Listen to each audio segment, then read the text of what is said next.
મારું નામ કલ્પના છે। વાઇપરના ભીના દંડાનો છેડો જ્યારે મારી કમર સાથે અથડાયો તો એક ક્ષણ માટે મારી શ્વાસ રોકી ગઈ। બહાર નીકળ મારા ઘરમાંથી ભાભીની ચીસ મારા કાનમાં ગૂંજી રહી હતી। મેં જમીન પર વિખરાયેલા ભીના કપડાઓને જોયા। સળગેલી વોશિંગ મશીનમાંથી હજુ પણ ધુમાડો ઉઠી રહ્યો હતો। આંસુની ગરમ રેખાઓ મારા ગાલ પર વહી રહી હતી। મેં સહારા માટે દિવાલને પકડી અને રડતા કહ્યું કે ભાભી, હું ક્યાં જઈશ? મારો અવાજ તૂટી રહ્યો હતો। તેમણે મને ધક્કો મારતા કહ્યું કે ક્યાંય પણ જા, નર્કમાં પણ જા, હું તને મારા ઘરમાં નહીં રાખું। તેમણે જબરજસ્તી મને પોતાના દરવાજેથી બહાર કાઢી દીધી। હું પડતા પડતા બચી હતી। હું આ વીરાન રસ્તા પર ચાલવા લાગી હતી, આ જાણ્યા વિના કે મારી મંજિલ ક્યાં છે। શહેરના આ અજાણ્યા રસ્તા પર મારા પગલાંની આહટ સિવાય કોઈ અન્ય અવાજ નહોતો। પણ હું એકલી નહોતી। એ કાળી કાર જે છેલ્લા 3 દિવસથી મારો પીછો કરી રહી હતી, ખામોશીથી અંતર જાળવીને મારી પાછળ પાછળ આવી રહી હતી। ભાભીને અથવા આ દુનિયામાં કોઈને પણ અંદાજ નહોતો કે હું જાણું છું કે તે મારી રાહ જોઈ રહ્યા છે। હું કલ્પના રસ્તોગી। આજે હું જે મુકામ પર ઊભી છું ત્યાં સુધી પહોંચવાની વાર્તા ઘણી લાંબી અને દુઃખદાયક છે। મારી જિંદગીની વાર્તા રાખથી શરૂ થઈ હતી। અમે 3 બહેન ભાઈ હતા। સૌથી મોટી મારી દીદી શ્રદ્ધા, જે મારાથી પૂરા 15 વર્ષ મોટી હતી। પછી હર્ષદ ભૈયા, જે મારી દીદીથી 7 કે 8 વર્ષ નાના હતા। અને છેલ્લે હું મારા જન્મ પર જ મારી માતા આ દુનિયાથી વિદાય થઈ ગયા હતા। મેં ક્યારેય તેમનો ચહેરો નહોતો જોયો। બસ તેમની એક ધૂંધળી તસવીર હતી જે પિતાજીના ઓરડામાં લટકતી રહેતી હતી અને જેને હું છુપાઈને જોતી હતી। લોકો કહે છે કે માતાની જગ્યા કોઈ નહીં લઈ શકે, પણ મારી દીદીએ એ કહેવતને ખોટી સાબિત કરવાનું ઠાની લીધું હતું। તેમણે અમને બંને એટલે કે મને અને મારા હર્ષદ ભૈયાને માતા બનીને પાડ્યા હતા। તે અમારી બહેન પણ હતી અને અમારી માતા પણ હતી। મને યાદ છે, જ્યારે હું રાત્રે ડરીને ઉઠતી તો દીદીનો હાથ મારા માથા પર મળતો। જ્યારે હર્ષદ ભૈયાને શાળાના કામ માટે પૈસા જોઈતા હતા તો દીદી પોતાની તૂટેલી ચપ્પલ સીવડાવી લેતી, પણ ભૈયાની ફીસ સમયસર જમા કરાવતી।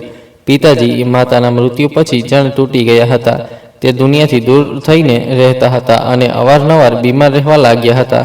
તે ઘરના મોટા હોવાના નામ પર માત્ર એક છાયા હતા, પણ ઘરની વાસ્તવિક જવાબદારી ઉઠાવનાર તો મારી દીદી હતી। તે સવારે સૂર્યની પહેલી કિરણ સાથે ઉઠતી, અમે સૌ માટે નાસ્તો બનાવતી અને પછી સિલાઈ કઢાઈની મશીન પર બેસી જતી। તેમની આંગળીઓ સોય દોરામાં એવી ચાલતી જાણે કોઈ કલાકાર કેનવાસ પર રંગ વેરતો હોય, પણ એ રંગોની પાછળ તેમની જવાનીના તે 100 સપના હતા જે નિર્ણાયક થઈ રહ્યા હતા। સમય વીતતો જતો હતો। હર્ષદ ભૈયા મોટા થઈને યુનિવર્સિટી પહોંચી ગયા હતા અને મેં ઇન્ટરની પરીક્ષા પાસ કરી લીધી હતી। મારું મન પણ ઈચ્છતું હતું કે હું આગળ વાંચું, કોલેજ જાઉં, પોતાની સહેલીઓની જેમ હસું ખેલું, પણ ઘરના હાલાત મને કરતાં દીદીના મુરઝાયેલા ચહેરા પરથી વધુ સ્પષ્ટ દેખાતા હતા। એક દિવસ મેં હિંમત કરીને દીદીને કહ્યું, દીદી, મારી સૌ સહેલીઓ કોલેજમાં એડમિશન લઈ રહી છે, મારું પણ મન કરે છે। દીદી તે સમયે એક દુપટ્ટા પર ગોટા ટાંકી રહી હતી। તેમના હાથ એક ક્ષણ માટે રૂકી ગયા હતા। તેમણે માથું ઊંચું કરીને મને જોયું। તેમની આંખોમાં એક અજીબ થાક અને મોહબ્બતનો સમુદ્ર હતો। દીદીએ મુસ્કુરાતા કહ્યું, વાંચવું છે? મેં ઝડપથી માથું હામાં હલાવ્યું। તે મુસ્કુરાઈ હતી। તેમણે કહ્યું, વાત છે મારી બહેન, તો હું જરૂર વંચાવીશ। બસ ભાઈની આ સેમેસ્ટરની ફીસ જમા થઈ જાય પછી તારા એડમિશનનો પણ ઇંતજામ કરીએ। પણ મને ખબર હતી કે આ ફરી કદાચ ક્યારેય નહીં આવે। દીદી એકલી જાન સિલાઈ કઢાઈથી કેટલું કમાઈ લેતી। ભૈયાની યુનિવર્સિટીની ફીસ પણ તેમને જ આપવાની હોય, પુસ્તકો અને ઘરના ખર્ચા પણ હોય। તે જ સાંજે પિતાજીની તબિયત બગડી ગઈ। અમે તેમને હોસ્પિટલ લઈને દોડ્યા। ડૉક્ટરે કહ્યું કે તેમનું હૃદય ઘણું નબળું થઈ ગયું છે। તે દિવસ પછી મેં મારી પુસ્તકો અલમારીના સૌથી ઊંચા ખાનામાં મૂકી દીધી હતી અને દીદી સાથે સિલાઈના કામમાં તેમનો હાથ બટાવવા લાગી। મેં વાંચવાનું છોડી દીધું હતું, કારણ કે મારા અને ભૈયા બંનેના સપનાનો બોજો દીદી એકલી નહીં ઉઠાવી શકે। પછી એક દિવસ જે કયામત અમારા પર ધીમે ધીમે તૂટી રહી હતી તે અચાનક તૂટી પડી। પિતાજી અમને છોડીને ચાલ્યા ગયા। પિતાજીના જવાથી ઘરની છત જાણે પડી ગઈ હોય। સમગ્ર જવાબદારી હવે પૂરી રીતે મારી મોટી બહેન માથે આવી ગઈ। મહોલ્લાની સ્ત્રીઓ, સગા વહાલા સૌ પિતાજીના મૃત્યુ પર દુઃખ વ્યક્ત કરવા આવ્યા હતા અને એક જ વાત કહેતા હતા કે શ્રદ્ધા એટલે મારી દીદી ને કહેતા હતા કે હવે તું લગ્ન કરી લે, જવાન છોકરી છે, ક્યાં સુધી આમ રહેશે? દીદી તેમની વાતો સાંભળતી અને ખામોશીથી માથું ઝુકાવી લેતી. એક દિવસ એક રિશ્તાવાળી લલિતા આંટી જબરજસ્તી એક રિશ્તો લઈને આવી ગઈ. છોકરો સારો હતો, તેનું ઘર પોતાનું હતું, વેપાર હતો. લલિતા આંટીએ કહ્યું કે શ્રદ્ધા બેટા, હવેથી આ બધું છોડી દે. આ બાળકો હવે મોટા થઈ ગયા છે, પોતાનો બોજો ઉઠાવી શકે છે. તે દિવસે દીદી પહેલી વાર બોલી હતી.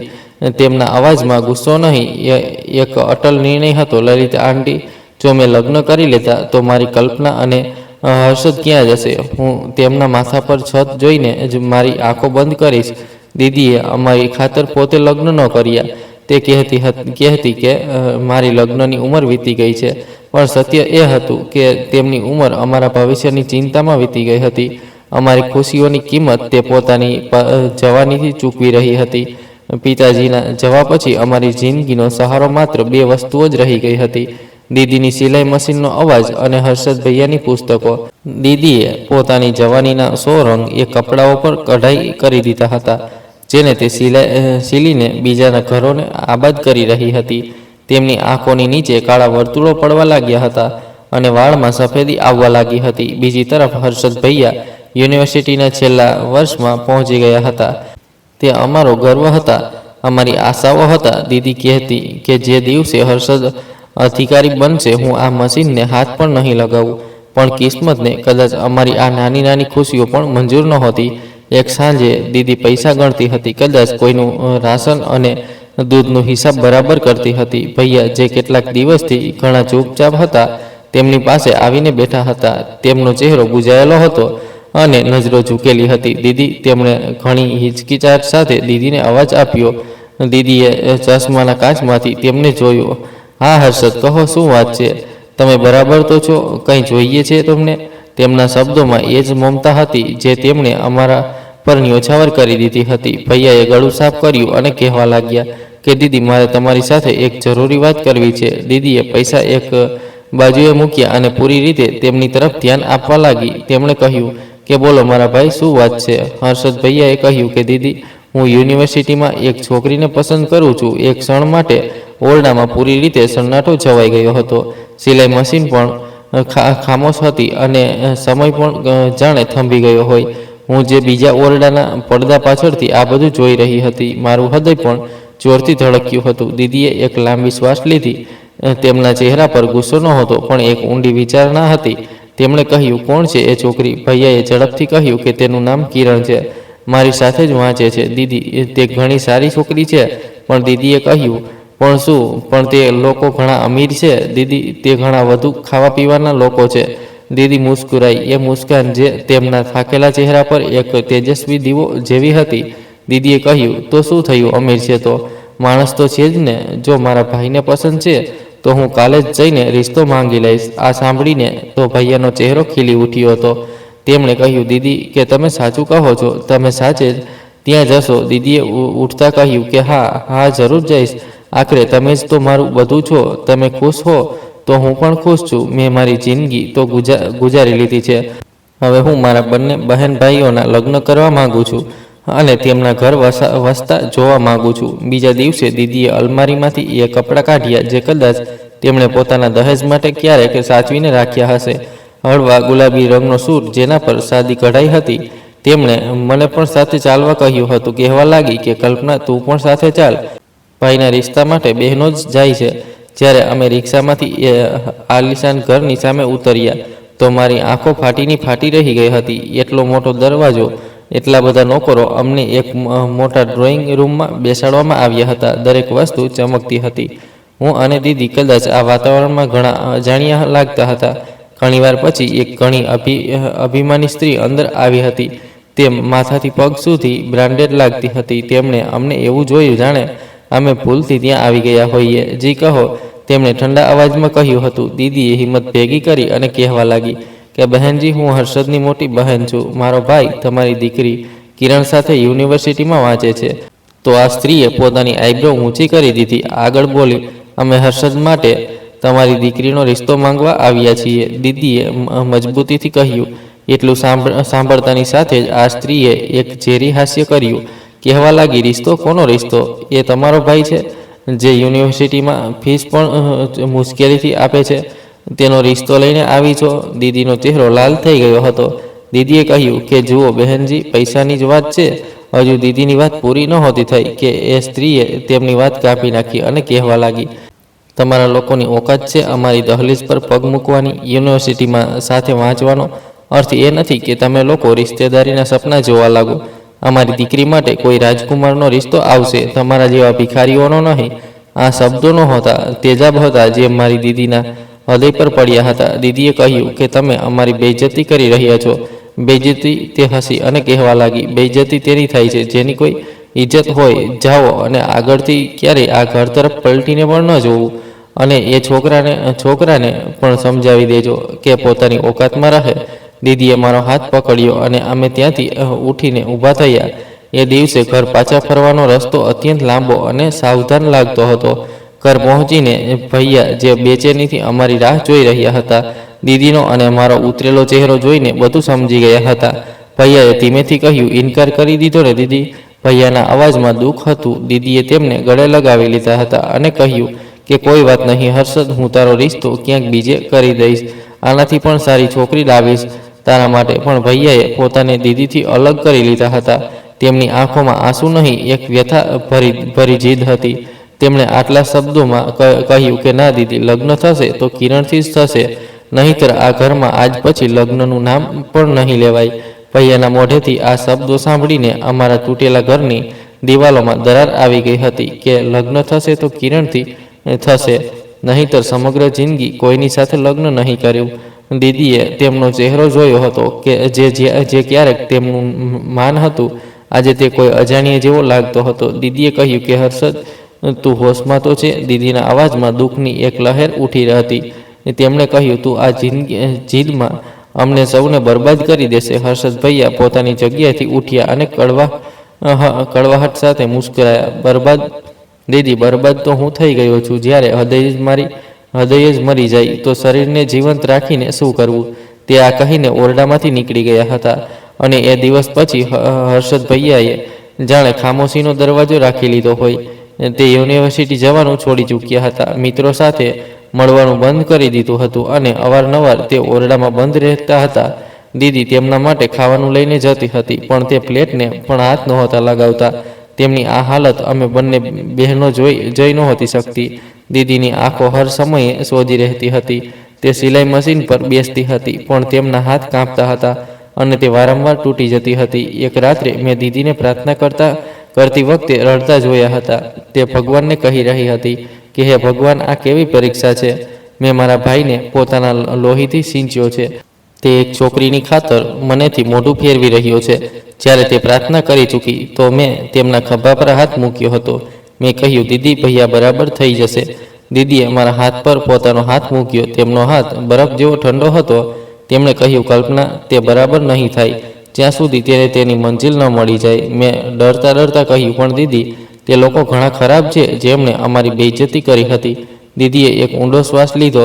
તેમણે કહ્યું કે હર્ષદની જિંદગીથી મોટી નથી અમારી ઇજ્જત. જો તેની ખુશી એ ઘરમાં છે તો અમે એકવાર ફરીથી ત્યાં જઈશું. મેં ચીસ પાડી. મેં કહ્યું, ના દીદી, તે અમને ફરીથી બેઇજ્જત કરશે. દીદીએ આટલા શબ્દોમાં કહ્યું કે કરવા દો. જો મારા અપમાનથી મારો ભાઈ પાછો જિંદગી તરફ આવી જશે તો હું આ બેઇજ્જતથી 1000 વાર સહેવા તૈયાર છું. કાલે અમે ફરીથી તેમના ઘરે જઈશું. બીજા દિવસે અમે ફરી એ જ આલિશાન બંગલાની દહલીજ પર ઊભા હતા. આ વખતે ચોકીદારે અમને ત્યાં જ દરવાજા પર રોકી દીધા હતા. તેમણે શક્તિથી પૂછ્યું કે ક્યાં જવું છે. દીદીએ કહ્યું કે અમને માલકીનજીને મળવું છે. ચોકીદાર કહેવા લાગ્યો કે માલકીનજીએ કહ્યું છે કે તમે લોકો આગળથી અહીં નજરે પણ ન પડો. તેણે ગુસ્સાથી જવાબ આપ્યો. અમે ત્યાં ધૂપમાં ઊભા રહ્યા 1 કલાક અને પછી 2 કલાક. દીદીએ હિંમત નહોતી હારી. તે ચૂપચાપ માથું ઝુકાવીને ઊભી રહી હતી. કદાચ અંદર કોઈએ ખબર કરી દીધી હતી. ફરીથી એ જ અભિમાની સ્ત્રી, કિરણની માતા, ગુસ્સાથી ભરેલી બહાર આવી અને કહેવા લાગી કે તમને લોકોને શરમ નથી આવતી? તે ચીસ પાડી હતી. કહ્યું હતું ને કે તમે લોકો અહીંથી દફા થઈ જાઓ. આ વખતે દીદીએ કોઈ વાત ન કરી. તે ખામોશીથી આગળ વધી ગઈ અને આ સ્ત્રીના પગમાં બેસી ગઈ. દીદીએ કહ્યું કે હું તમારી પાસે ભીખ માંગુ છું. તેમનો અવાજ શિષ્કારાઓમાં ડૂબી ગયો. હું મારા ભાઈની જિંદગીની ભીખ માંગુ છું. ભગવાનના વાસ્તે મારી જોડી ખાલી ન વાળો. મેં આજ સુધી દીદીને આમ તૂટતા નહોતા જોયા. એ સ્ત્રી પણ કદાચ અચાનક હુમલા માટે તૈયાર નહોતી. તેણે કહ્યું, ઉઠો અહીંથી અને આ નાટક બંધ કરો. દીદીએ કહ્યું, હું નહીં ઉઠું જ્યાં સુધી તમે હા ન કહો. ત્યારે અંદરથી એક તીવ્ર અવાજ આવ્યો, મોમ, તેમને અંદર આવવા દો. આ કિરણ હતી. તે દરવાજા પર ઊભી અમને જોઈ રહી હતી. તેની માતાએ ગુસ્સાથી તેને જોયું અને બોલી, તમે તો ચૂપ જ રહો. કિરણજીએ જીદ કરી કે ના મોમ, જો તમે તેમની વાત ન સાંભળી તો હું હર્ષદને મળવા પોતે તેમના ઘરે ચાલી જઈશ. આ ધમકી કામ કરી ગઈ હતી. તેની માતા અમને ગુસ્સાથી ઘૂરતી અંદર ચાલી ગઈ હતી અને અમે પણ તેમની પાછળ ચાલ્યા ગયા હતા. આ વખતે અમે ડ્રોઈંગ રૂમમાં નહીં પણ નોકરોના બેસવાની જગ્યાએ બેઠા હતા. ઘણીવાર કિરણ અને તેની માતા વચ્ચે ઝઘડો થયો. તે પછી એ સ્ત્રી પાછી આવી. તેના ચહેરા પર વિજયભરી મુસ્કાન હતી અને બોલી, લાગે છે અમારી દીકરીએ પણ તમારા ભાઈની જેમ અકલ ખોવી દીધી છે. તેણે મુસ્કુરાતા કહ્યું, હાલ તો તે મોટી મુશ્કેલીથી આ રિશ્તા માટે માની હતી. દીદીની આંખોમાં આશાનો એક પ્રકાશ ઝળી ઉઠ્યો હતો. તેમણે કહ્યું કે તમારો ઘણો ઘણો આભાર. રોકો. આ સ્ત્રીએ હાથ ઊંચો કર્યો અને બોલી, રિશ્તો પણ થશે, પણ એક શરત પર. દીદીએ કહ્યું, કેવી શરત? એ સ્ત્રીએ કહ્યું કે મારી દીકરી, તેણે કિરણ તરફ ઈશારો કર્યો, તે લગ્ન પછી જોઈન્ટ ફેમિલીમાં નહીં રહેવા માંગે. તે આ ઘરમાં એકલી રહેશે. દીદીએ ના સમજતા પૂછ્યું, મતલબ? એ સ્ત્રી કડવી મુસ્કાન સાથે બોલી, મતલબ કે તમારો ભાઈ હર્ષદ, તમે બંને બહેનોનો મતલબ તમે અને આ છોકરી. તેણે મારી તરફ આંગળી ઊંચી કરી. તમે બંનેના લગ્ન થઈ જવા જોઈએ. અમારી દીકરીને પોતાની સસરાલમાં કોઈ નદદ નહીં જોઈએ. આ શરત નહોતી, આ એક દિવાલ હતી જે અમારી સામે ઊભી કરી દેવામાં આવી હતી. અમે ઘર પાછા આવી ગયા હતા. ભૈયાએ અમને જોયા તો આંખોમાં પ્રશ્નો કર્યા. દીદીએ કાંપતા અવાજમાં તેમને સમગ્ર શરત કહી દીધી હતી. એક ક્ષણ માટે સન્નાટો છવાઈ ગયો હતો. મેં વિચાર્યું હતું કે ભૈયા ગુસ્સાથી ચીસ પાડશે અને કહેશે કે મારી બહેનો જ મારી ફેમિલી છે. પણ ભૈયાએ જે કહ્યું તેનાથી અમારી દુનિયા જ અંધેરી થઈ ગઈ હતી.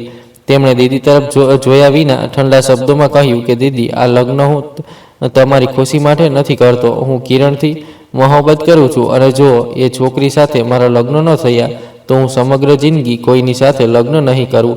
આ કહીને તે વળી ગયા હતા અને દીદીને એવી આગમાં ધકેલી દીધા હતા જેનો કોઈ છેડો નહોતો. હર્ષદ ભૈયાના છેલ્લા શબ્દો અમારા ઘરની દરેક દિવાલમાં ઝેરની જેમ ફેલાઈ ગયા હતા. દીદીએ તેમની પાસે બેઠા શિશકી ભરી હતી. મેં કહ્યું, ભૈયાજી, જીદ માટે તમે પોતાની જિંદગી કેમ બરબાદ કરી રહ્યા છો? એ લોકો સારા નથી. દીદીએ આંસુથી ભીંજાયેલા ચહેરા સાથે મને જોયું. તેમની આંખોમાં એક નિર્ણય હતો. તેમણે કહ્યું, આ જિંદગી બરબાદ તો ત્યારે થશે જ્યારે હર્ષદ બરબાદ થશે. મેં તેને પાળ્યો છે. હું તેને આમ પોતાને બરબાદ કરતા જોઈ નહીં શકું. મેં ડરથી જ પૂછ્યું, તો દીદી, હવે તમે શું કરશો? અમારા લગ્નની શરત આ કેવી રીતે શક્ય છે? દીદીએ મારા માથા પર હાથ ફેરવ્યો અને કહેવા લાગી, શક્ય થશે. હું તેને શક્ય બનાવીશ. બીજા દિવસે દીદીએ મને આશ્ચર્યમાં મૂકી દીધું હતું. તે મોહલ્લાની રિશ્તાવાળી સ્ત્રી પાસે ચાલી ગઈ હતી. તે એ સ્ત્રીને બાળપણથી ઓળખતી હતી. તેમણે દીદીને જોઈને આશ્ચર્યથી કહ્યું, અરે શ્રદ્ધા બેટી, આજે અમારા ઘરનો રસ્તો કેવી રીતે યાદ કરી લીધો? દીદીએ માથું ઝુકાવી લીધું હતું અને કહેવા લાગી કે આંટી, હું અહીં એક કામથી આવી હતી. લલિતા આંટી બોલી, હા હા, હર્ષદનો રિશ્તો જોવો છે કે? દીદીએ ધીમેથી કહ્યું કે ના. તેમનો અવાજ રૂંઘાઈ ગયો હતો. તેમણે કહ્યું, મારો રિશ્તો. ઓરડામાં એક ક્ષણ માટે ખામોશી છવાઈ ગઈ હતી. લલિતા આંટીએ પોતાના ચશ્માને નાક પર ટેકવ્યા અને દીદીને ધ્યાનથી જોયું. કહેવા લાગી, શ્રદ્ધા, તું હોશમાં તો છે? તારી ઉંમર? દીદીએ તેમની વાત કાપી નાખી અને બોલી, આંટી, હું બસ લગ્ન કરવા માંગુ છું. રિશ્તો જે પણ હોય, જ્યાં પણ હોય, મને મંજૂર છે. બસ ઝડપથી થવું જોઈએ. લલિતા આંટી એક સમજદાર સ્ત્રી હતી. તે જાણતી હતી કે કોઈ ઊંડી મજબૂરી જ શ્રદ્ધા જેવી સ્વાભિમાની છોકરીને આ દહલીજ પર લાવી શકે છે.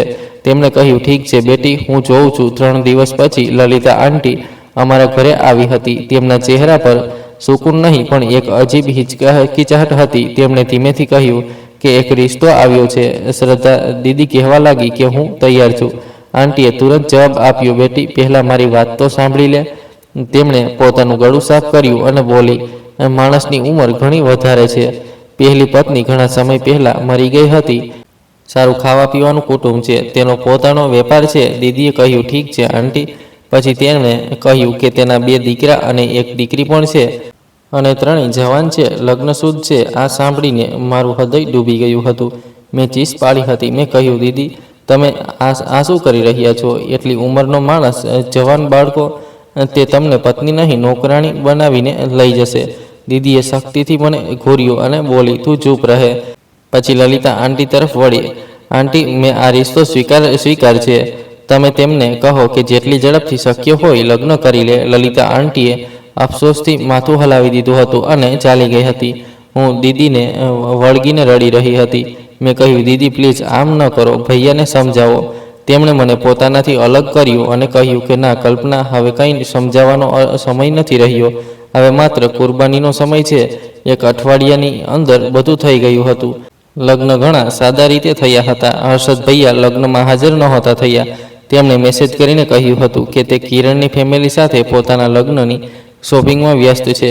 દીદીના પતિ સંજીવ એક સખ્ત, ગંભીર અને ખામોશ વર્તનના માણસ હતા. તેમની સાથે તેમના દીકરા પણ આવ્યા હતા, જે અમને એવું ઘૂરી રહ્યા હતા જાણે અમે કોઈ અજુબું હોઈએ. વિદાયના સમયે હું દીદીને વળગીને ફૂટીને કરીને રડી રહી હતી અને કહી રહી હતી કે દીદી મને છોડીને ન જાઓ.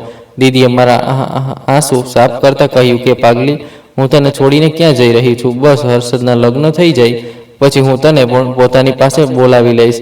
પણ તેમના શબ્દોમાં એ વિશ્વાસ નહોતો જે ક્યારેય હતો. દીદીના જવાબ પછી ઘર કાઠી ખાવા દોડતું હતું. હર્ષદ ભૈયાના લગ્નની તારીખ પણ પાકી થઈ ગઈ હતી. તે ઘણા ખુશ હતા. તેમને આ વાતનો થોડો પણ અહેસાસ નહોતો કે તેમની આ ખુશી માટે દીદીએ કેવી કિંમત ચૂકવી છે.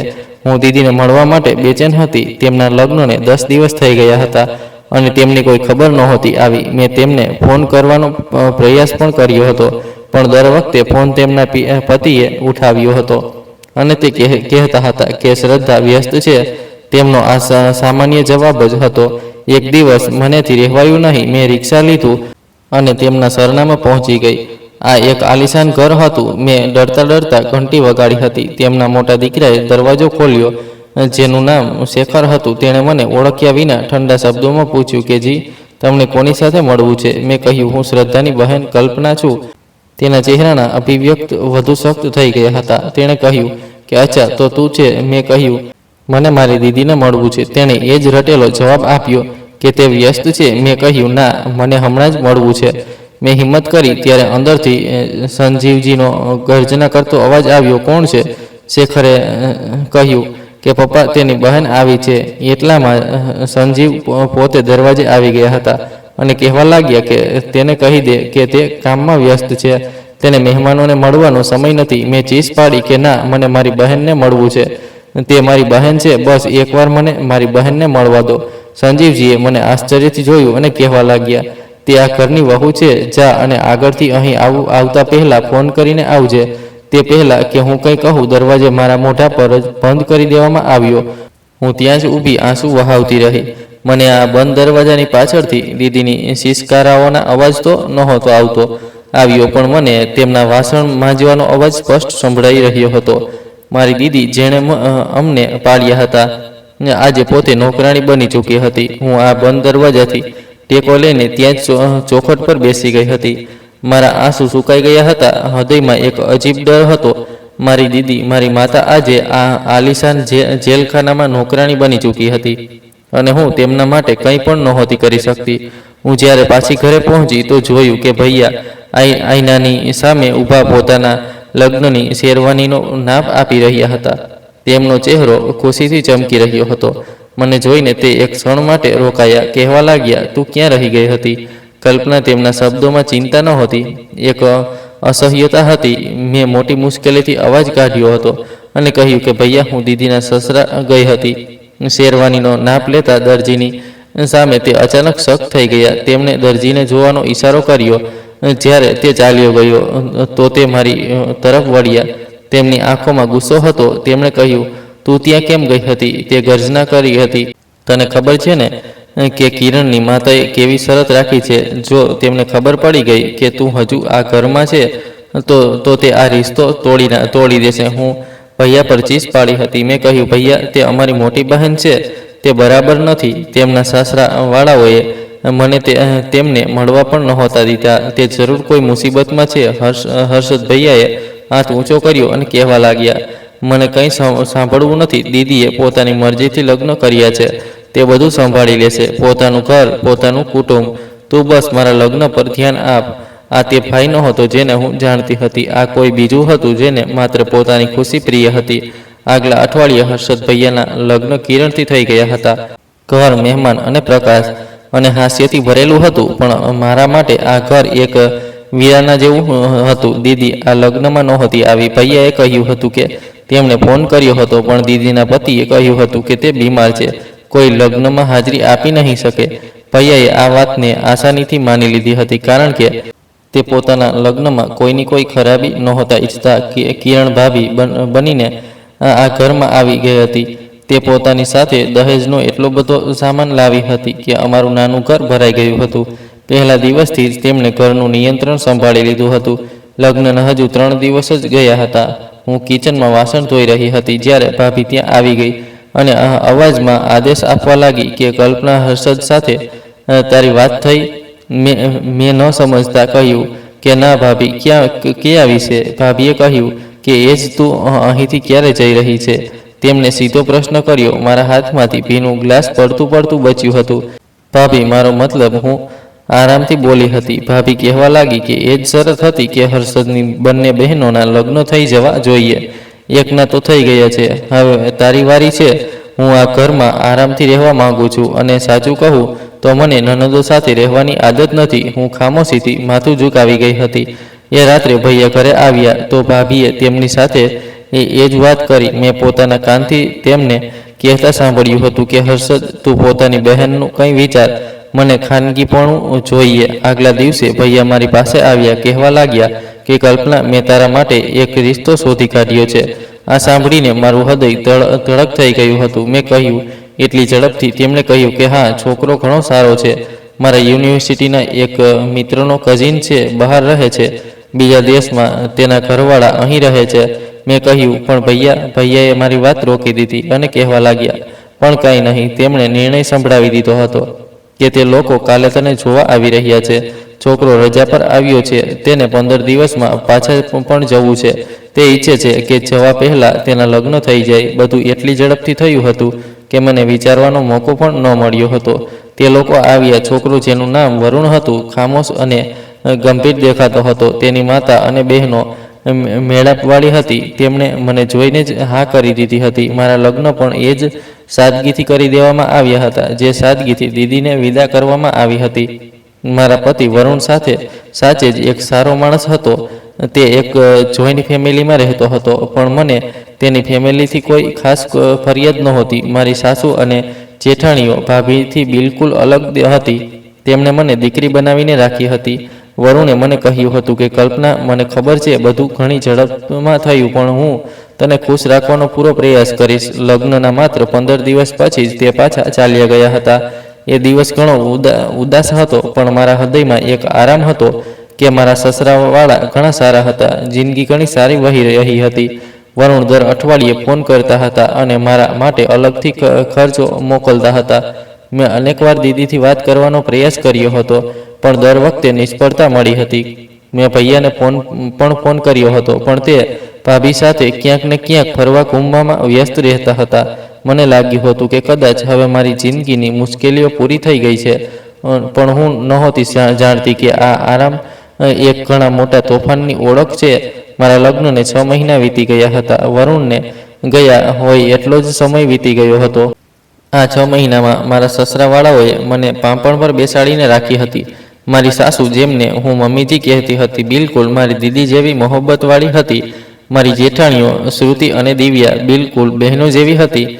દિવસો ઘણા સારા વીતી રહ્યા હતા. વરુણ મારા માટે અલગથી ખર્ચા પણ મોકલતા હતા, જે હું મમ્મીજીના હાથ પર મૂકી દેતી હતી. તે મને ઢગલાબંધ આશીર્વાદ આપતી હતી. મેં આ ઘરના દરેક ખૂણાને પોતાનું કરી લીધું હતું અને સૌએ મને હૃદયથી સ્વીકારી લીધી હતી. પણ આ બધાની વચ્ચે એક ખામી હતી. રાત્રે જ્યારે હું ઓરડામાં એકલી હોઉં તો વરુણની ફોટો જોતી રહેતી હતી. એ માણસ જેની સાથે મેં જિંદગીના 15 દિવસ વિતાવ્યા હતા, મારા માટે પૂરું વિશ્વ બની ચૂક્યો હતો. તેની ગેરહાજરી મને બેચેનીથી અનુભવાતી હતી. એ એક અશુભ દિવસ હતો. જ્યારે રોજની જેમ સવાર હતી, હું નાસ્તો બનાવવામાં વ્યસ્ત હતી, ત્યારે બહારના ઓરડામાં ફોનની ઘંટડી વાગી. મારા સસરાએ ફોન ઉઠાવ્યો. હેલો, તેમણે કહ્યું. પછી અચાનક તેમનો અવાજ ગભરાહટમાં બદલાઈ ગયો હતો. શું તમે શું કહી રહ્યા છો? કઈ કંપનીથી વાત કરી રહ્યા છો? મારા હાથમાંથી ચમચી પડી ગઈ હતી. હું બેચેનીથી કિચનના દરવાજે આવી ગઈ હતી. મારા દેર અને જેઠાણીઓ પણ પોતાના ઓરડાઓમાંથી નીકળી આવ્યા હતા. મારા સસરાજી કાન ફોનથી લગાવીને સોફા પર પડવાની રીતે બેઠા હતા. તેમનો ચહેરો સફેદ પડી ગયો હતો.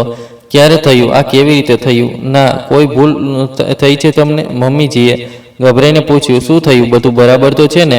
કોનો ફોન હતો? મારા સસરાજીએ કાંપતા હાથથી ફોન મૂક્યો. તેમની આંખોમાં આંસુ હતા. તે મારી તરફ જોઈ નહોતા શકતા. મારા દિયર કહ્યું કે પપ્પાજી, શું થયું છે?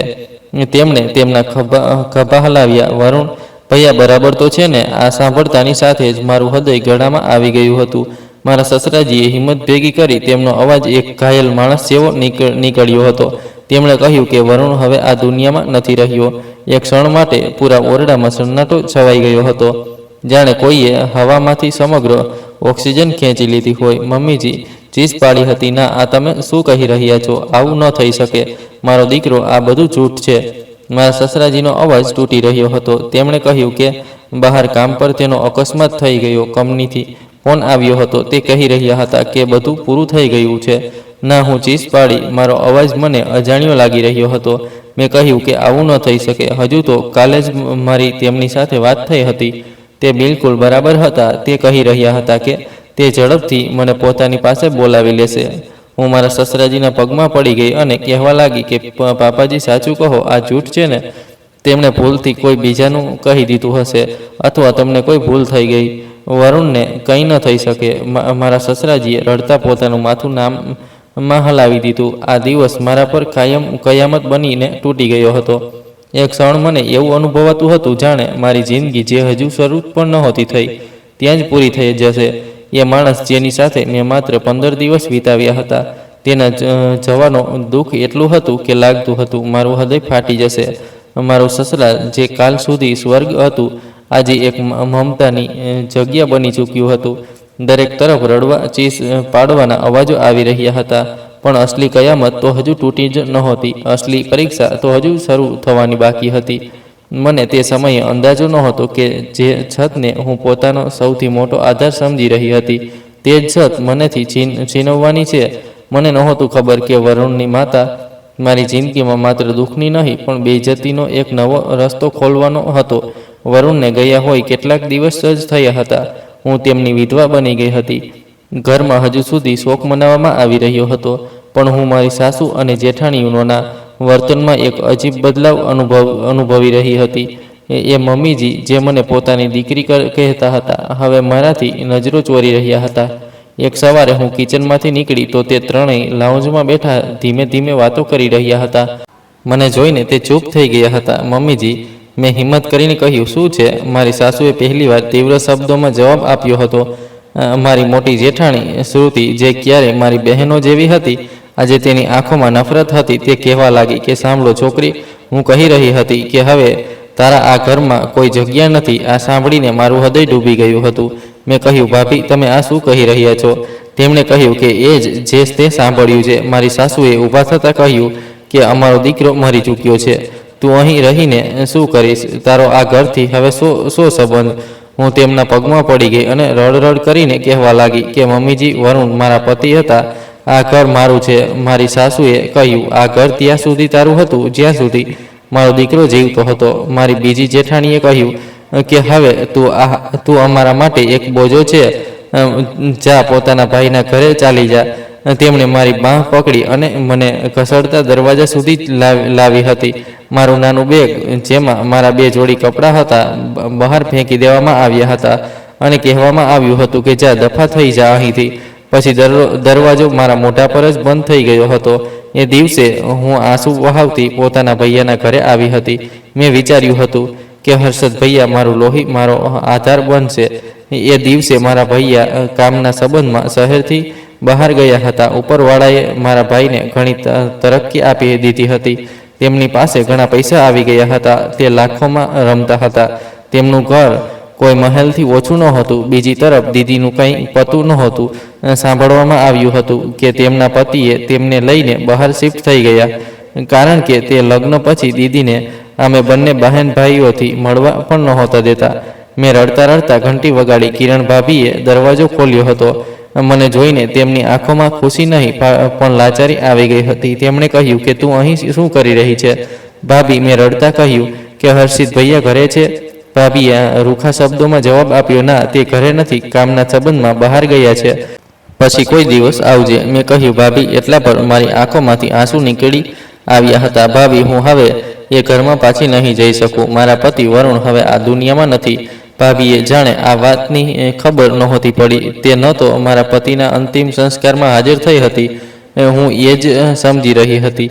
પણ ત્યારે ભાભી કહેવા લાગી કે હા, અમને ખબર પડી ગઈ હતી તારા પતિનું કે તે બહાર અકસ્માતમાં માર્યો ગયો. તારો ભાઈ અહીં નહોતો, નહીંતર તે તેના અંતિમ સંસ્કાર પર ચાલ્યો જાત. આ સાંભળીને મારું હૃદય તૂટી ગયું હતું. તેમને બધું ખબર હતું, તેમ છતાં ભાભી કોઈ અફસોસ નહોતી કરી રહી. મેં ભાભીથી વિનંતી કરી અને તેમને કહ્યું કે મારા સસરા વાળાઓએ મને ઘરથી કાઢી મૂકી છે. હું હવે ત્યાં નહીં જઈ શકું. ભાભી ગુસ્સાથી મારી તરફ ઘૂરવા લાગી, કહેવા લાગી, હવે એક અને નવી મુસીબત આવી ગઈ છે. હવે તને પણ હંમેશા અહીં જ રહેવું પડશે. તેમણે પોતાનો નિર્ણય સંભળાવી દીધો કે ચાલો ઠીક છે, એ બહારની સાઈડ નોકરોવાળા ક્વાર્ટરમાં પોતાનો સામાન રાખવા દો અને આજથી તું ત્યાં જ રહીશ. આ ઘરમાં આવવાની તને ઇજાજત નથી. માત્ર કામના સમયે જ તું અહીં આવજે. ભાભીએ પોતાના ઘરની જૂની નોકરાણીને તે જ સમયે કાઢી મૂકી હતી. એ દિવસ પછી હું આ ઘરમાં સફાઈ કરતી હતી, કપડાં ધોતી હતી, ખાવાનું બનાવતી હતી. એક દિવસ ભાભીએ ઘણા બધા કપડાં ભેગા કર્યા અને કહેવા લાગી, આજે આ બધા કપડાં વોશ કરી દે. મેં કપડાં ધોવા શરૂ કરી દીધા હતા, પણ અચાનક ભાભીની મોંઘી વોશિંગ મશીન જડી ગઈ હતી. હજુ કપડાં પણ નહોતા ધોયા. તે ચીસ પાડતી આવી. મેં કહ્યું, ભાભી, વોશિંગ મશીન જડી ગઈ છે. શું એ ગજના હતી કે તે મારા દહેજની એટલી મોંઘી વોશિંગ મશીન જલાવી દીધી છે? ભાભીએ ગુસ્સાથી વાઇપર ઊંચક્યું અને મારી કમર પર મારતા બોલી કે હરામખોર, ચાલ નીકળ મારા ઘરથી તુરંત. તારાથી તો એક પણ કામ બરાબર નથી કરી શકતી. તે મને વાઇપરથી ખરાબ રીતે પીટી રહી હતી. કહેવા લાગી કે નીકળી જા મારા ઘરથી. ભાભીએ મને ધક્કો મારીને ઘરથી બહાર કાઢી મૂકી હતી. હું આ શહેરની વીરાન સડક પર ચાલતા ચાલતા ન જાણે કેમ વિચારોમાં ખોવાઈ ગઈ હતી અને ક્યાંય પહોંચી ગઈ હતી. ત્યારે કોઈ ગાડીનો હોર્ન સતત વાગી રહ્યો હતો, પણ મને એવું અનુભવાતું હતું કે મને કંઈ સંભળાતું નથી. જ્યારે ગાડીનો હોર્ન બંધ થયો તો મેં પાછળ વળીને જોયું. આ એ જ કાળી ગાડી હતી. આ આલિશાન ગાડીથી એક અમીર અને પડેલા લખેલા છોકરો નીકળીને મારી સામે આવ્યો અને બોલ્યો, મરવાનો એટલો જ શોખ છે? હજુ તેણે એ જ શબ્દો બોલ્યા હતા કે તેણે મારો ચહેરો જોયો. તેને જાણે ઝટકો લાગ્યો હોય. તેની આંખો ફાટી ગઈ હતી. કલ્પના, તેણે મારું નામ લીધું હતું. તમે અહીં સડક પર? હું આશ્ચર્યચકિત થઈ ગઈ હતી કે આ અજાણ્યો મારું નામ કેવી રીતે જાણે છે. મેં કહ્યું, તું કોણ છે? તેણે કહ્યું કે હું તમને જ શોધી રહ્યો હતો. મેં કહ્યું, કોણ છે તું? હું તને નથી ઓળખતી. તેણે એક ઊંડો શ્વાસ લીધો અને કહેવા લાગ્યો કે મારું નામ શ્લોક છે. હું તમારી દીદીનો દીકરો છું. તેમના પતિની પહેલી પત્નીથી. આ શબ્દો મારા કાનમાં ગૂંજી રહ્યા હતા. મેં આ અજાણ્યા શ્લોકને જોયો જે મને આ વીરાન સડક પર મળ્યો હતો. મેં કહ્યું, મારી દીદી, તું તેમને કેવી રીતે ઓળખે છે અને તું મને કેવી રીતે ઓળખે છે? શ્લોકે ઊંડી શ્વાસ લીધી. તેની આંખોમાં સહાનુભૂતિ હતી. કહેવા લાગ્યો કે તમારી દીદી, જેમને અમે નાની મમ્મી કહીએ છીએ, તે ઘણી સારી સ્ત્રી છે. સાચું કહું તો શરૂઆતમાં તો અમે સૌ બહેન ભાઈઓએ તેમનાથી ઘણી નફરત કરી, તેમને ક્યારેય સ્વીકાર્ય નહીં, પણ એ સ્ત્રી તો મોહબ્બતના કાબિલ હતી. મેં કહ્યું, તે ક્યાં છે? કેવી છે? મારા અવાજમાં બેચેની હતી. તે બિલકુલ બરાબર છે. શ્લોકે મને તસલ્લી આપી અને કહેવા લાગ્યો, અમે સૌ કેટલાક સમય પહેલાં જ બહાર શિફ્ટ થઈ ગયા હતા. પપ્પા પણ હવે ઘણા બદલાઈ ગયા છે. અમે સૌ તેમની ઘણી ઇજ્જત કરીએ છીએ, પણ તે તમારી વજહથી ઘણી પરેશાન હતી. મેં આશ્ચર્યથી પૂછ્યું, મારી વજહથી? તેણે માથું હલાવ્યું અને બોલ્યો, તેમને કેટલાક દિવસ પહેલાં જ આ વાત ખબર પડી હતી કે તમારા પતિ આ દુનિયામાં નથી રહ્યા. તે જ દિવસથી તે બેચેન હતી. તેમણે મને તેમને શોધવા માટે મોકલ્યો હતો, કારણ કે તે જાણતી હતી કે તમારી ભાભી અને તમને પોતાના ઘરમાં જગ્યા નહીં આપે. ત્યારે મને યાદ આવ્યું કે કાળી ગાડી જે મારો પીછો કરી રહી હતી, એ ગાડી જે છેલ્લા 3 દિવસથી શ્લોકે શર્મિંદગીથી માથું ઝુકાવી દીધું. કહેવા લાગ્યો કે હા, એ જ હું હતો. હું તમને જોઈ રહ્યો હતો. હું બસ સાચા સમયની રાહ જોઈ રહ્યો હતો કે તમારી સાથે વાત કરી શકું. મને આઈડિયા નહોતો કે આજે તમારી સાથે આ બધું થઈ જશે. મેં એક પગલું પાછળ હટાવ્યું. ભાભીનો જુલ્મ, સસરાવાળાઓની બેરૂકી અને હવે આ અજાણ્યો. મેં કહ્યું, પણ હું તમારી સાથે નહીં જઈશ. મને કોઈ પર વિશ્વાસ નથી. તેણે નરમાઈથી કહ્યું કે પાગલ પણ ન કરો. તમે ચાલો મારી સાથે. નાની મમ્મી તમારી રાહ જોઈ રહી છે. મારી દીદી. આ વિચારતા જ મારું હૃદય જોર જોરથી ધડકવા લાગ્યું હતું. મારી દીદી, જેણે મને માતા બનીને પાળી હતી. હું મારી દીદીને મળીશ અને તેમના ગળે લાગીને ખૂબ રડીશ. તેમને પોતાના બધા દુખડા સંભળાવીશ. ત્યાં જ તો હતી મારી સુખ દુઃખની સાથી. મેં પોતાના આંસુ સાફ કર્યા. તે સમયે મને શ્લોકની આંખોમાં સચ્ચાઈ દેખાઈ રહી હતી. હું કંઈ પણ વિચાર્યા સમજ્યા વગર તેની સાથે, તેની ગાડીમાં બેસીને તેની સાથે ચાલી ગઈ હતી.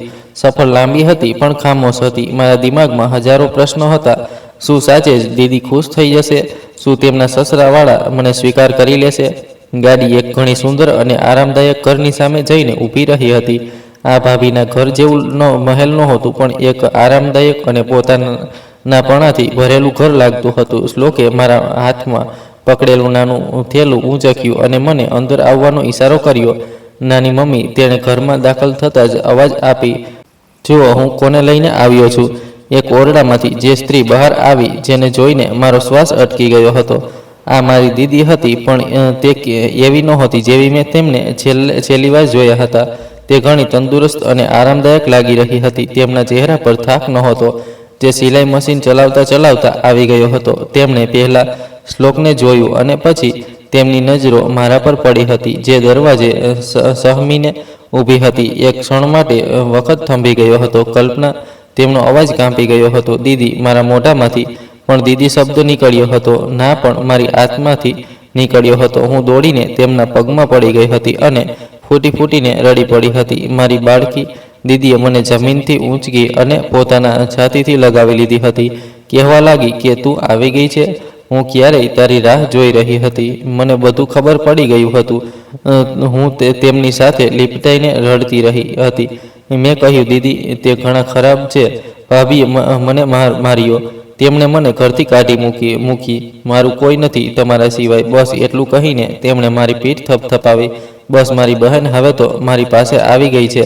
હવે તને કોઈ કંઈ નહીં કહેશે. શ્લોક અને ઘરના બીજા લોકો, જે કદાચ દીદીના સૌતેલા બાળકો હતા, ખામોશીથી ઊભા અને અમને જોઈ રહ્યા હતા. તેમની આંખોમાં સહાનુભૂતિ હતી. એ દિવસે વર્ષો પછી હું મારી માતા જેવી બહેનની ખોળામાં માથું મૂકીને રડી રહી હતી અને મારા હૃદયમાંથી સમગ્ર બોજ ઉતરી ગયો હતો.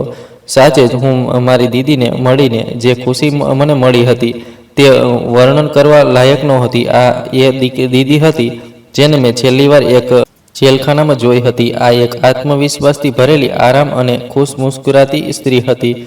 તેમના પતિ સંજીવજી, જે ક્યારેય એટલા સખ્ત અને ખામોશ હતા, હવે એક સંપૂર્ણપણે બદલાયેલા માણસ લાગી રહ્યા હતા.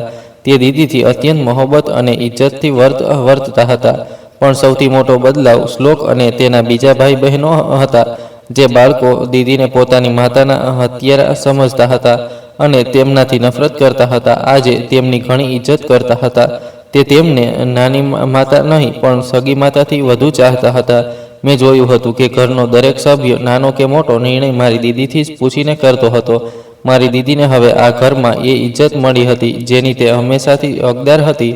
એક દિવસે મેં દીદીના પગ દબાવતા કહ્યું કે દીદી, ઉપરવાળાએ તમારા સબ્રનું કેટલું મીઠું ફળ આપ્યું છે. તમને એ બધું મળી ગયું જે તમે ગુમાવ્યું હતું. દીદીએ મુસ્કુરાતા મારા માથા પર હાથ ફેરવ્યો હતો અને કહેવા લાગી કે કલ્પના, ઉપરવાળો કોઈની ભલાઈને બરબાદ નથી કરતો. મેં ક્યારેય કોઈનું ખરાબ નથી ઈચ્છ્યું, બસ પોતાના હિસ્સાની કુરબાની આપી અને ઉપરવાળાએ મને આ ઘરના રૂપમાં શિલા આપી દીધું. હું દીદીની પાસે રહેતા પોતાનું સમગ્ર દુઃખ ભૂલી ગઈ હતી.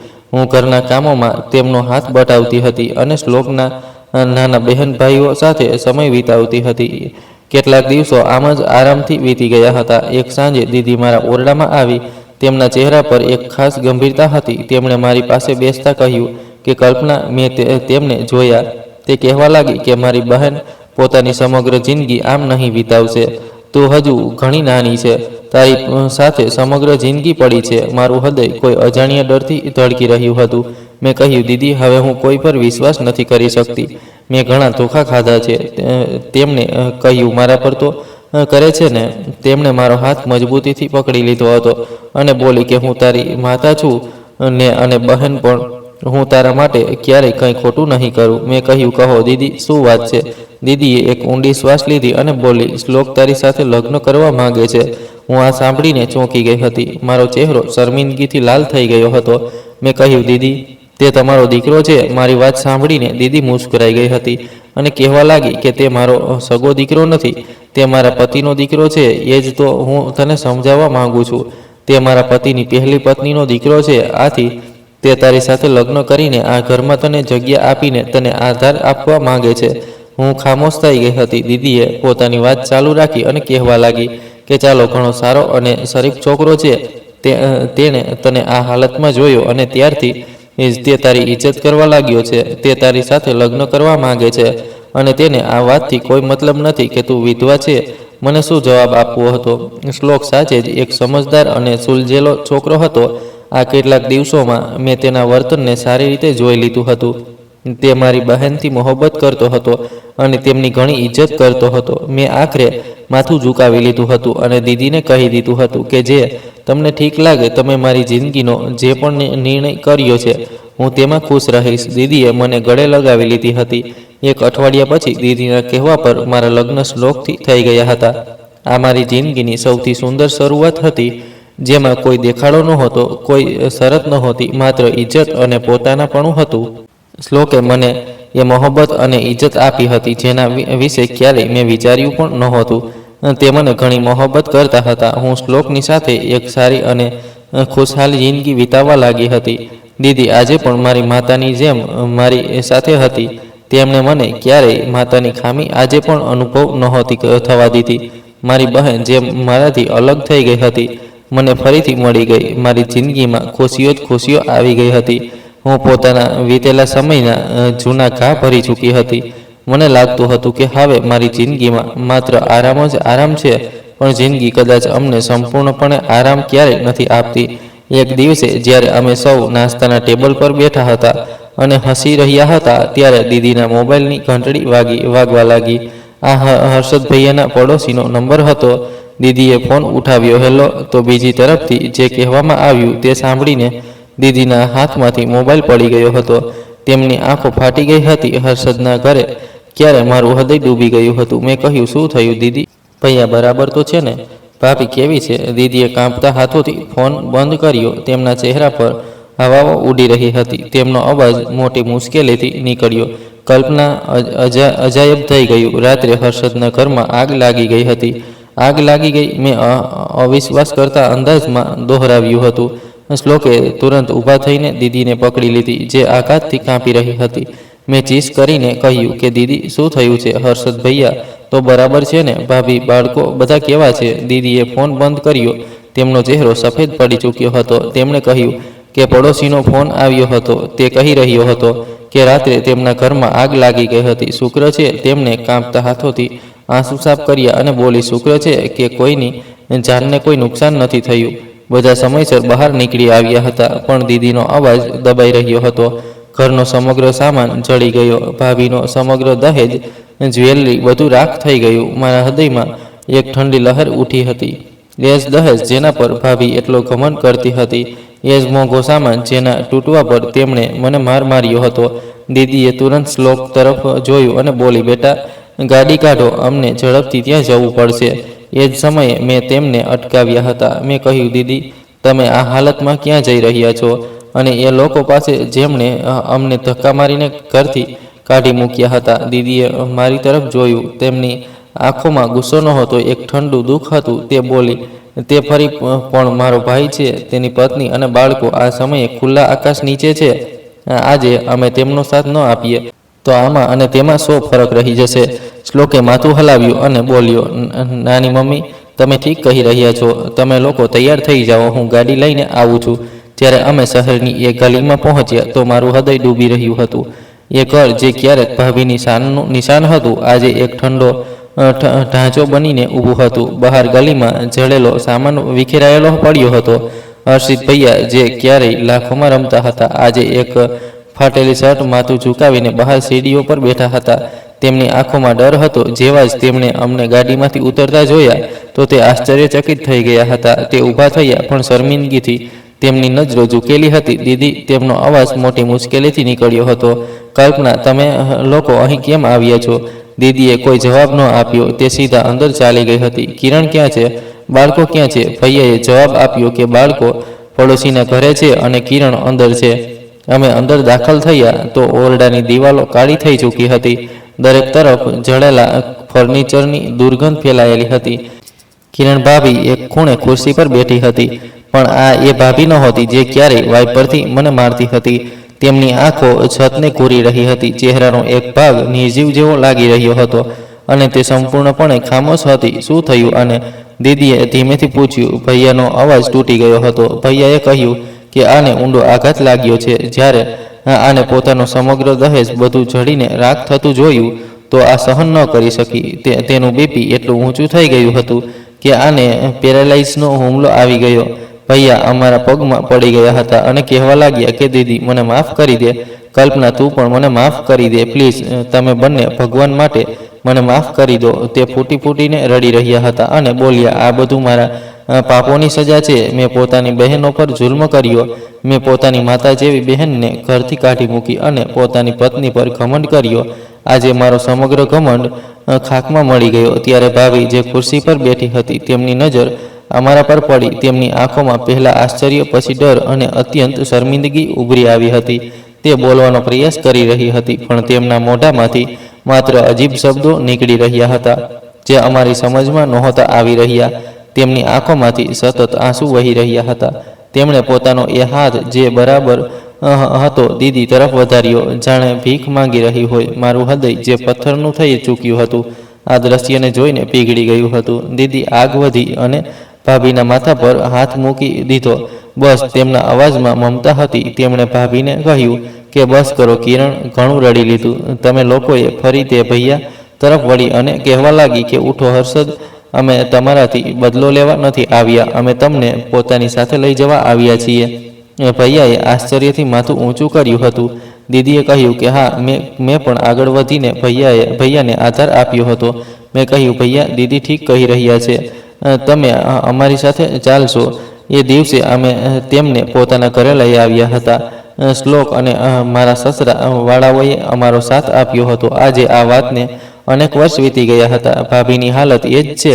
તે વ્હીલચેર પર છે, પણ હવે તેમની આંખોમાં નફરત નથી, શુક્રગુજારી હોય છે. હર્ષદ ભૈયાએ ફરીથી મહેનત શરૂ કરી દીધી હતી અને હવે તે એક નાની નોકરી કરે છે, પણ તેમના ચહેરા પર આરામ છે. હું અને શ્લોક પોતાની નવી જિંદગીમાં ઘણા ખુશ છીએ અને મારી દીદી જે આજે પણ મારી માતા જ છે તે આજે પણ ભૈયાના ઘરે જઈને તેમનું ઘણું ધ્યાન રાખે છે, કારણ કે તેમની પત્ની ચાલી ફરી નથી શકતી. આથી તે તેમના બાળકો માટે અવારનવાર ખાવાનું વગેરે લઈ જાય છે. મેં એક દિવસે તેમને પૂછ્યું કે દીદી, આટલું બધું થયા પછી પણ તમે એ લોકો માટે એટલું બધું કેમ કરો છો? તમે થાકતા નથી? દીદીએ મુસ્કુરાતા મારી તરફ જોયું અને કહેવા લાગી કે કલ્પના, જિંદગી બદલો લેવાનું નામ નથી. જિંદગી તો મોહબ્બત વેચવાનું નામ છે. અમે માફ કરી દઈએ તો અમારું હૃદય પણ હલકું થઈ જાય છે. ઉપરવાળાએ મને ઘણી ઇજ્જત આપી, મને બધું પાછું આપી દીધું, પણ અસલી આરામ મને તેમની સેવા કરીને મળે છે. હું આજે પણ પોતાના ખુશહાલ ઘરને જોઉં છું તો સમજી જાઉં છું કે સબ્રનું ફળ હંમેશા મીઠું હોય છે, ઘમંડનું માથું હંમેશા નીચું હોય છે અને માફ કરી દેનાર, તૂટેલા રિશ્તાઓને જોડનાર જ વાસ્તવમાં સૌથી વધુ અમીર હોય છે. મારી દીદીએ પોતાની જિંદગી કુરબાન જ નહોતી કરી, પણ તેમણે પોતાની જિંદગીથી અમને જિંદગીનો સૌથી મોટો પાઠ શીખવ્યો હતો. દોસ્તો, આશા છે તમને અમારી વાર્તા પસંદ આવી હશે. વાર્તા પસંદ આવી છે તો વિડીયોને લાઇક કરો. ચેનલ પર નવા છો તો ચેનલને સબસ્ક્રાઈબ કરો અને હા, નોટિફિકેશન બેલને જરૂર દબાવો જેથી આગલી અપડેટ સૌથી પહેલાં તમને મળે. આભાર.